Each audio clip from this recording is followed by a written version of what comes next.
Hello guys, in this video I am going to show you how to keep track of your cycle on the FitPro application. But first I just want to mention, don't forget to subscribe to my channel, because at 10,000 subscribers I am going to show you my whole YouTube revenue statistics and growth strategy, how to make money online. So let's jump into it. First of all, open the application on your phone.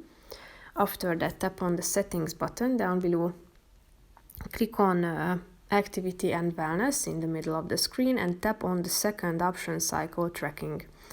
Turn on this function by tapping on this button and click on OK.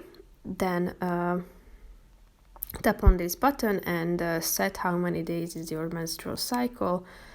Tap on the relevant button and then click on the arrow pointing to the right side. How long is your menstrual period on average? Set it.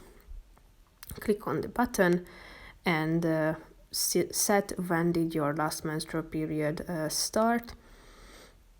Then click on the button again, and if you would like to, you can also set an alert. As you can see, it has been completed. You can also turn on the pregnancy mode if you would like to, and here you can set these options. So that's pretty much it for this video, guys. See you in the next one. Bye bye.